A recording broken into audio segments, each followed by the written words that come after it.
سر چین اور انڈیا کے اختلافات بھی بہت زیادہ تھے، لیکن چین کے ساتھ ان کے معاملات میں ایک بہتری کی امید نظر آ رہی ہے، ٹریڈ کی صورت میں، نیگوسیشنز کی صورت میں انگیج ہو گئے ہوئے ہیں اور کافی بڑی ٹریڈ ہو رہی ہے۔ ایسے میں ہمارے لیے کیا دقت ہے کہ ہم انڈیا کے ساتھ کچھ معاملات طے نہ کر سکیں؟ اس میں جو فرق مجھے نظر آتا ہے فرینکلی، ہندوستان اور چین کے درمیان جو مسئلے ہیں وہ ٹیریٹوریل ہیں، جو ہندوستان اور پاکستان کے درمیان مسئلے ہیں وہ ہیومینیٹیرین ہیں، یہ فرق ہے۔ تو جب تک کہ کشمیری عوام کے ساتھ زیادتی ہوتی ہے، ان کے حقوق نہیں دیے جاتے ہیں، تو ہماری پبلک اوپینین کی ایک جو رخ ہے وہ مشکل ہے ہمارے لیے وہی راستہ چلنا۔ پر میں نہیں کہنا چاہتا ہوں کہ ہم نے نارملائزیشن کی طرف نہیں جانا چاہیے، جانا چاہیے۔ ہمسایہ ملک ہے، ہمیں ساتھ رہنا ہے اس دنیا میں، آج اگلے 10 سال 20 سال 1000 سال ساتھ رہنا ہے، تو ہم نے نارملائزیشن تو ڈھونڈنی ہے۔ اور اس نارملائزیشن میں جو ہم نے ہندوستان سے جو کہا ہے وہ کہ آپ جو کشمیری عوام انسانی جو حقوق ہیں ان کے، اس کی خلاف ورزی آپ روکیں۔ صحیح۔ اور سر پاکستان افغانستان پہ بھی کچھ مجھے بتانا پسند فرمائیں گے، اور جو ہمارے اندر ٹیررزم کی ایک نئی لہر آئی ہوئی ہے اور روز کچھ نہ کچھ ہم سنتے ہیں، کیسے حل ہوگا یا ہونا چاہیے؟ یہ میرے خیال میں ٹیررزم ہمارے خلاف باہر سے بڑھایا جا رہا ہے۔ کوئی خاص وجہ؟ جیو پالیٹکس ہے۔ اوکے۔ ہندوستان نہیں چاہتا ہے کہ آپ کا چائنا پاکستان کوریڈور بلوچستان سے گزرے یا فرنٹیئر سے گزرے، تو ان کی آبجیکٹیو ہے ڈی اسٹیبلائز آپ کو کرنا۔ اب انہوں نے ہر طرف سے آپ کو پکڑنے کی کوشش کی، تو میں زیادہ تفصیل میں نہیں جانا چاہتا ہوں اس پر آپ چاہتا تو میں یہ ہوں کہ میں آپ کو پوری طرح سنوں، لیکن مجھے پتہ ہے آپ کی مصروفیات ہیں۔ نہیں، آپ سمجھتے ہیں کہ ان کے کیا ارادے ہیں اور کس وجہ سے انہوں نے، اور انفارچونیٹلی ہمارے جو روزانہ دوست جو اب کابل میں بیٹھے ہیں، انہوں نے بھی شرکت اس میں، جو ان کی یہ فیسیلیٹیشن ہے ٹی ٹی پی کے ساتھ ایکشن نہیں لیا انہوں نے، وہ بھی مسئلہ، یعنی کہ اس پہ غور کرنے کی ضرورت ہے۔ اور پر آخر میں دیکھیں، پاکستان کی قوت ہے، ہم ایک بڑا ملک ہے، دنیا میں 5ویں نمبر پر ہمارا ملک ہے، ہمارے پاس قوت ہے، اکانومی ہے، ہماری فوج ایفیشنٹ فوج ہے، ڈیڈیکیٹڈ ہے۔ There is no reason we can't defeat these people. So, But we have to act. نہیں، we have to be determined، اور ہم نے اندرونی اکائی کر کے ان کو دبانا ہے، اور انشاءاللہ کریں گے۔ تو 2-3 چھوٹے چھوٹے سوال، بڑے ہیں لیکن چھوٹے چھوٹے سوال۔ ہمارے تعلقات کے فروغ کے لیے جو سی پیک کا معاملہ ہے، وہ آپ کے خیال میں کتنا آگے بڑھے گا اگلے کچھ برس میں؟ جی آگے ضرور بڑھے گا، کمٹمنٹ دونوں طرف سے ہے، پاکستان چین کی طرف سے ہے کہ سی پیک کو ہم نے امپلیمنٹ کرنا ہے۔ اب اس کا پیس کیسے ہوتا ہے، کس طرح سے اگر رفتار، حکومت کی تو یہ ڈٹرمنیشن ہے کہ امپلیمنٹ ہو، جلدی سے جلدی ہو، اور پوری کوشش جاری ہے اس پہ۔ جو رکاوٹ آتی ہے، کبھی کبھار جو رکاوٹ آتی ہے وہ بیسکلی فائنینشیل ہوتی ہے، کیونکہ ہم نے اگر امپلیمنٹ کرنا ہے تو سسٹینیبل طریقے سے امپلیمنٹ کرنا ہے، جو کچھ بھی پروجیکٹس ہوں سسٹینیبل ہوں، کمرشلی وائبل ہوں، اور فائدے مند ہوں۔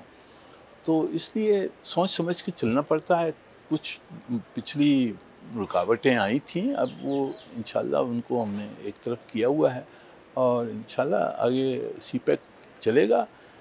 جو مسئلے ہیں، جو دہشت گردی کا جو مسئلہ ہے، اس کو ہم نے ایڈریس کرنا ہوگا، وہ کر رہے ہیں۔ سر، امریکہ اور بھارت کے تعلقات میں بہتری نظر آتی ہے۔ اگر ہمارے چین سے تعلقات اور بہتر ہوں تو ہم امریکہ کو کیسے سیٹسفائی کر سکتے ہیں، اور امریکہ کیوں سیٹسفائی ہوگا؟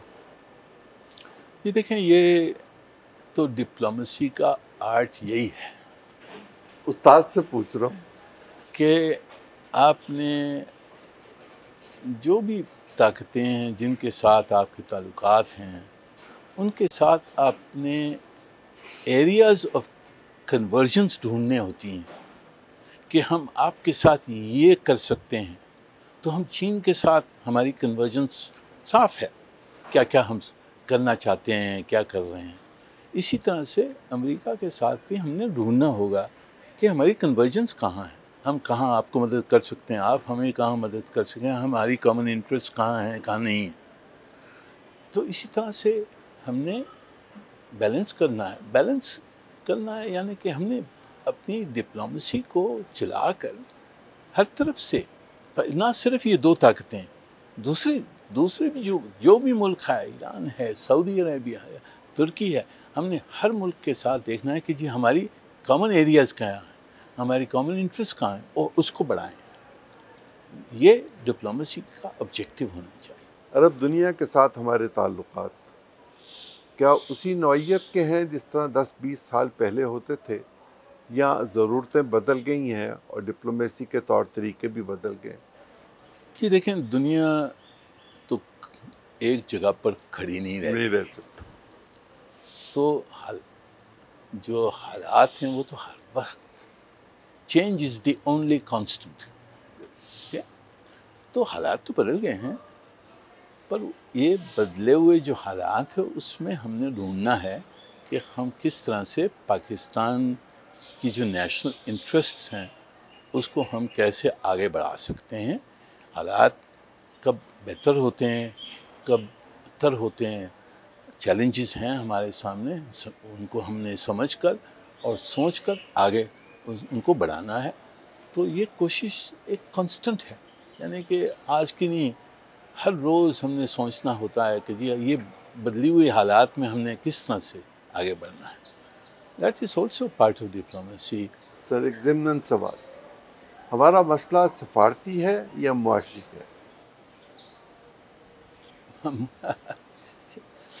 جی، ہمارے مسئلے جو ہیں وہ دنیا میں ایک تبدیلی جو آئی ہے، جو ٹینشنز بڑھ گئی ہیں، کمپٹیشن بٹوین میجر پاورز بڑھ گئی ہیں، تو حالات زیادہ چیلنجنگ ہو جاتے ہیں جو دوسرے ملکوں کے لیے، کیونکہ جو بیلنسنگ کرنی ہوتی ہے، جو ہم نے کنورجنس ڈھونڈنا ہوتا ہے، جو وہ زیادہ چیلنجنگ ہو جاتا ہے۔ تو یہ چیلنجنگ انوائرمنٹ ہے، نو ڈاؤٹ اباؤٹ اٹ، پر اس میں ہم نے صحیح سوچ سمجھ کے چلنا چاہیے آگے۔ اب یونائٹڈ نیشن سے شاید اپنے آپ کو فارغ کروانا چاہتے ہیں یا فارغ ہونا چاہتے ہیں۔ میرا آپ سے ویسے تو میں نے پہلے کہہ دیا تھا کہ آخری سوال، لیکن یہ سوال بھی میرے لیے ضروری ہے کہ کیا یہ لیگ آف نیشن کی طرح کی صورت بن گئی ہے؟ لوگ کہتے ہیں کہ اس میں امریکہ اور اس کے حلیفوں کا بہت زیادہ اثر ہے، اور تمام پالیسیز ان کی مرضی کے مطابق حل ہوتی ہیں، اور باقی دنیا کے معاملات وہیں ٹھہرے رہتے ہیں جہاں ہیں۔ آپ کا تبصرہ؟ جی، اوبیسلی امریکہ سب میں بڑی طاقت ہے، ان کا انفلوئنس بہت ہے ہر ادارے میں، اور اقوام متحدہ میں بھی ہے ان کا انفلوئنس، پر یہ دنیا بدل گئی ہے۔ اب وہ دنیا یونی پولر نہیں ہے، دوسری طاقتیں کھڑ گئی ہیں، چین ہے، روس ہے، ہندوستان ہے، یہ سب ایک ملٹی پولر ورلڈ بن گیا ہے، جس میں ہم بھی شامل ہیں، in part of this multi polar world. اب یہ اقوام متحدہ، لوگ کہتے ہیں کہ جی کیونکہ فیصلے نہیں کر سکی، تو یہ ختم ہو جائے گی. آپ مجھے بتائیں کہ اگر کل انٹرنیشنل ٹیلی کمیونیکیشن یونین نہیں ہو تو آپ کمیونیکیٹ کیسے کریں گے؟ کیا کامن پریکٹس ہوگی؟ ورلڈ ہیلتھ آرگنائزیشن نہیں ہو، آپ کی کمیونیکیبل ڈیزیزز کو آپ کیسے کنٹرول کریں گے؟ اگر ورلڈ ٹریڈ آرگنائزیشن ہو تو آپ کا ٹریڈ پہ جو رولز بن رہی ہیں، جو ڈسپیوٹ سیٹلمنٹ ہو، وہ کس طرح سے آپ کریں گے؟ تو اقوام متحدہ کے بغیر دنیا چل نہیں سکتی. یہ سیکیورٹی کونسل کا مسئلہ، جو سلامتی کونسل کا جو مسئلہ ہے کہ جی وہاں انہوں نے جنگ بندی نہیں کر سکے، پر یہ تو پہلے بھی ہوا ہے.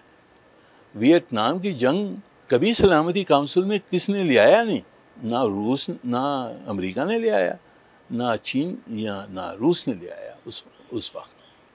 تو سلامتی کونسل تو حافظ تھی.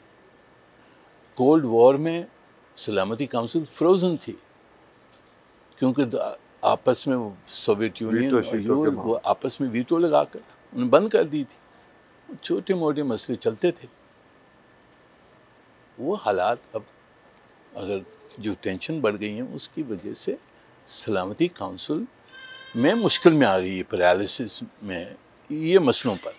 دوسرے مسئلے 50 اور ایجنڈا آئٹمز ہیں جس کے اوپر کام ہو رہا ہے، وہ تو نہیں رکا ہے ابھی تک. ٹھیک ہے، ٹینشن زیادہ ہیں آپس میں، فیصلے کرنا بڑا مشکل ہے آج کل ٹینشنز کی وجہ سے. پر سلامتی کونسل اپنی جگہ پر ہے. جو پوری اقوام متحدہ ہے اس کی ضرورت تو دنیا کو ہے. اگر اقوام متحدہ آج نہیں ہوتی تو ہمیں بنانا پڑے گا. سر یہ بھی پوچھنا چاہتا ہوں کہ سلامتی کونسل میں انڈیا جانے کے لیے بہت ہی بے قرار ہے، اور کہتے ہیں کہ منیر اکرم صاحب نے بہت ایفرٹس کی ہوئی ہیں اس کا راستہ روکنے کے لیے. کن بنیادوں پر؟ جی دیکھیں، ہندوستان چاہتا ہے کہ میں سلامتی کونسل میں ایک پرماننٹ ممبر کے طور پر آؤں. ہمارا کہنا ہے کہ جی یو این چارٹر میں لکھا ہوا ہے ساورن ایکوالٹی آف اسٹیٹس. آپ کا کیا حق بنتا ہے جو ہمارا حق نہیں ہے؟ ہم چاہتے ہیں کہ سلامتی کونسل کی ممبرشپ بڑھائی جائے، پر صرف نان پرماننٹ ممبرز بنے، ایکوالٹی کے اوپر. چھوٹا ملک بڑا ملک ایک ہی لیول پر ہو.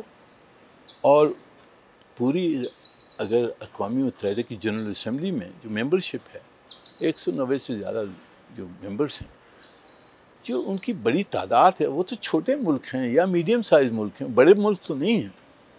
جو بڑے ملک ہیں سیکیورٹی کونسل پہ، جو غلطی پہلے چارٹر میں ہوئی تھی کہ جو ویٹو دی یا 5 ملکوں کو، اس ویٹو کی وجہ سے آپ بھگت رہے ہیں کہ مسئلے نہیں حل ہوتے.